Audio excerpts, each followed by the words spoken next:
हे यंत्रणा सगळी भाडुती आहे, हे डब्या डुब्यावाले हे यंत्रणा. आपण निलेश लंकेकडे यंत्रणा नाही. तुम्ही काही करू द्या, कम से कम 2 लाख. मी बोलतो ते करतो आणि जे करतो तेच बोलतो. उमेदवार निवडून आल्यानंतर डायरेक्ट 5 वर्षांनीच फिरकात्या दाळगुळ वाटायला. म्हणजे साखर वाटप केली, कुणी काय डाळ वाटप केली, म्हणजे डायरेक्ट 5 वर्षांनी. पण ती सुद्धा साखर वाटपाला सुद्धा माझं श्रेय देण्यात आला. मी नसतो ना, ती साखर नसती, हे भेटलेच नसते महाशय तुम्हाला.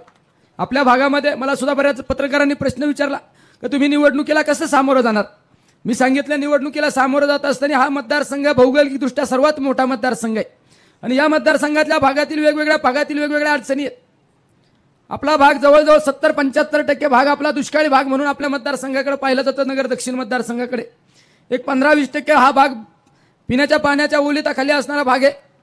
मग 75% जर भाग दुष्काळी आहे, मग त्या भागातल्या अडचणी काय, तर सगळ्यात महत्त्वाची अडचण आहे ती म्हणजे बेरोजगारी.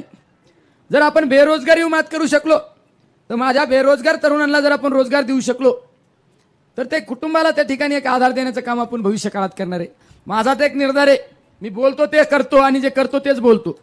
आता बऱ्याच वेळा लोक दुसऱ्याच्या झेंड्यावर पंढरपूर करतात, माहिती आहे ना तुम्हाला.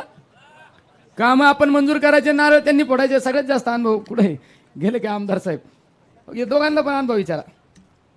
माझ्याकडे सुद्धा आता यांनी सबस्टेशन मंजूर केले, दुसऱ्यात नारळ फोडून जातात. अरे काय घेणं नाही देणं नाही, त्यांचं काही पत्र नाही.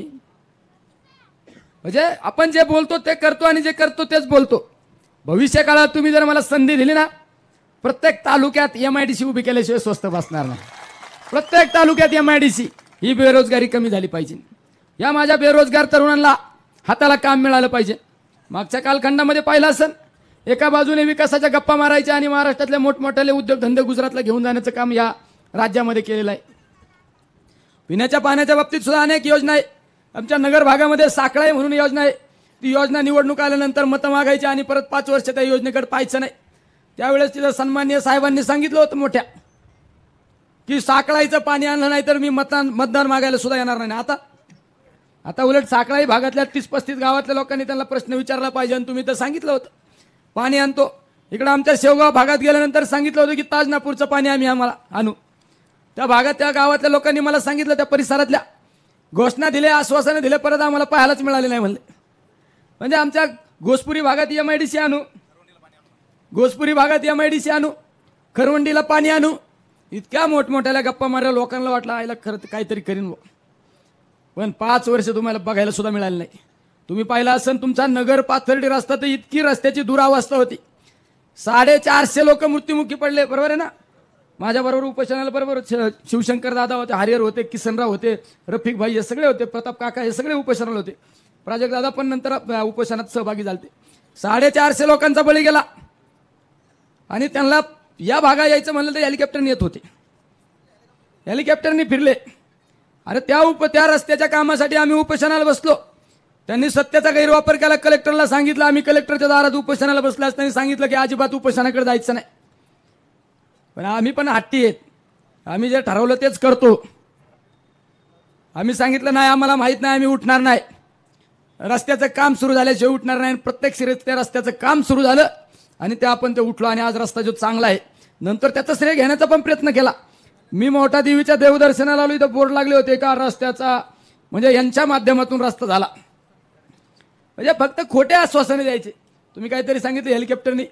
नवरात्राला आपण माता मोठा देवीच्या देवदर्शनाचं ट्रिपचं आयोजन केलं. म्हणलं नाही आपल्याला मोठ्या देवीला जायचं, आले हेलिकॉप्टर घेऊन आणि हे उलटच हेलिकॉप्टर फिरलं डाव्या बाजूने. म्हणलं यांना आताच उतारती कळा लागली, आताच लागली. म्हणलं देवीला पण कवा शिवसेना, बरोबर आहे ना.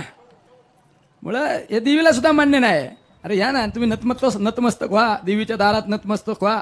4 पावलं पायी चाला, बिगर चप्पलचे पायी चाला. तुम्हाला देवी पावल्याशिवाय राहणार नाही. पण तुम्ही जर देवीच्या दारात जर तुमची जर जागिरी दारीत दाखवित असेल तर देवीला माहिती आहे ना, आपण तर सच्चा भक्त आहे. आपण दर्शन घेतलं ना, आता दिल्ली डायरेक्ट, आणि तुम्हाला सगळ्यांना घेऊन जातो, काय काळजी करू नका.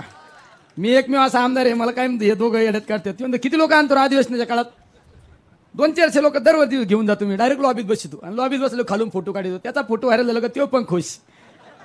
तसं तुम्हाला डायरेक्ट संसद दाखवली का कोणी?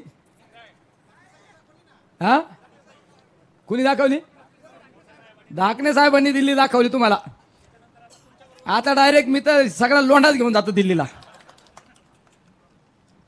म्हणजे सगळ्या लोकांना आपण काय करतो याची जाणीव झाली पाहिजे. सुद्धा माझ्या मतदारसंघामध्ये आमदार झाल्यानंतर जास्तीत जास्त कामं करण्याचा प्रयत्न केला. मतदारसंघातल्या अडचणी जाणून घेऊन मदत करण्याचं काम केलं. व्यक्तिगत स्वरूपात सुद्धा तुम्ही पाहिलं असेल, कोविडच्या कालखंडामध्ये काही लोकांनी जाहिरातबाजी केली. काही जणांनी सांगितलं की आम्ही रेमडेसिवीर आणतो. अरे कोणाला रेमडेसिवीर दिले? 4 लोकांना फक्त तुमच्या बगल बच्चांना रेमडेसिवीर दिले. बाकी लोकांना तर विकत रेमडेसिवीर वाटले. पण निलेश लंकेने रेमडेसिवीर आपल्या कोविडच्या कालखंडामध्ये त्या कोविडच्या रुग्णामध्ये झोपला आम्ही. 24 तास त्या लोकात राहिलो आणि 30,000 लोकांना उपचार देऊ शकलो. 30,000 लोकांना 30,000 लोकांना जीवदान दिलं. आणि त्या कोविड सेंटरची सुद्धा चौकशी लावण्याचं काम या सन्माननीय महाशयांनी केलं. म्हणजे मी तर सांगितलो, तुम्ही तुमच्या राजकारणाच्या राजकीय कारकिर्दीमध्ये तुम्ही चांगले कामं किती केले सांगा. तुम्ही जे केले ते फक्त याला त्रास द्या. या कार्यकर्त्याचं क्रेशर सेल झालं पाहिजे, या कार्यकर्त्याच्या गाड्या पकडा, या कार्यकर्त्याचा व्यवसाय कसा बंद होईल हे पहा. अरे स्वतः काचच्या घरात राहायचं आणि दुसऱ्या दगड आणायचे, ही पद्धत या ठिकाणी चालू आहे. महानगरपालिकेची आमचे नगरसेवक बसलेले आहेत सगळे. महानगरपालिकेच्या त्या ठिकाणी अधिकाऱ्यांवर दबाव आणून 3.5-4 कोटी रुपयाची पट्टी माफ केली. बरोबर आहे की नाही? पाणी पट्टी 3.5-4 कोटी रुपयाची पट्टी माफ केली. म्हणजे फक्त आपल्या पोळीव कसं तुपडता येईल. राजकारणामध्ये 2 वर्ग असतात मित्रांनो. एक वर्ग असतो की सत्तेतून संपत्ती, राजकारणातून सत्ता मिळवायची, सत्तेतून संपत्ती कमवायची, प्रतिष्ठा कमवायची आणि लोकांना फक्त मोठ्या गप्पा गोष्टी मारावायच्या आणि भूलभुलाया करायचा. राजकारणामध्ये एक दुसरा वर्ग असतो, त्या वर्गामध्ये आम्ही काम करणारे सर्वसामान्य कार्यकर्ते. राजकारणातून सत्ता मिळवायची आणि सत्तेच्या माध्यमातून माझ्या सर्वसामान्य लोकांना कसा न्याय देता येईल, माझ्या गोरगरीब लोकांना कशी मदत करता येईल, माझ्या त्या मतदारसंघातील प्रलंबित प्रश्नाला आपण त्या ठिकाणी प्रश्न सोडवणूक करता येईल, यासाठी सत्ताचा वापर करणारे आम्ही सर्व कार्यकर्ते या ठिकाणी बसलेलो आहे. मी तर कालही आमदार नव्हतो, आजही आमदार नाही, उद्या पण आमदार नसणार आहे. मी आजही कार्यकर्ता आहे, उद्या पण कार्यकर्ता असणार आहे, परवा पण कार्यकर्ता असणार आहे. नेहमी कार्यकर्ता म्हणून आम्ही प्रत्येकाला त्या ठिकाणी मदत करण्याचं काम केलं जातं. म्हणजे एवढ्या लोकांना जर तुम्ही निवडून आल्यानंतर 5 वर्षामध्ये लोकांना त्या ठिकाणी भेटत नाही, कार्यकर्त्यांना शेवट सत्य, आपण ज्यावेळेस एखाद्या पदावर जातो लोकप्रतिनिधी म्हणून, त्या पदाचा अर्थ काय? तुम्ही जनतेचे सेवक असता आणि जनता ही राजा असती. तर तुम्हाला असं वाटतं की आम्ही पदावर आल्यानंतर आम्ही राजा आहे आणि जनता ही म्हणजे आमची प्रजा आहे. शेवट तुम्ही बसलेले राजा आहे. तुम्ही ठरवणार आहे आम्हाला कुठल्या जागेवर बसवायची. मग आज या ठिकाणी कुणी आमदार आहे, कुणी नगरसेवक आहे, कुणी महापौर आहे, कुणी सरपंच आहे, हे कुणी ठरवलं? तुम्ही ठरवलं म्हणून आम्ही पदावर आहे. उद्याची ही लोकसभेची निवडणूक आहे, नगर दक्षिण लोकसभेची निवडणूक. तुम्ही ठरवणार आहे कोणाला दिल्लीला पाठवायचं. शेवट जनता महत्वाची. जनशक्तीच्या विरोधात ही निवडणूक, ही धनशक्तीच्या विरोधातली ही जनशक्तीची निवडणूक आहे. बऱ्याच वेळा आता सांगितलं जातं की आता लय मोठी यंत्रणा येणार आहे आणि मग आता काय सगळंच होणार आहे. मला बऱ्याच जणांचे फोन आले आता जरा निवडणूक जरा वातावरण सुरू होतं, काय म्हणू नको, जरा तिकडून येऊन द्या रसद.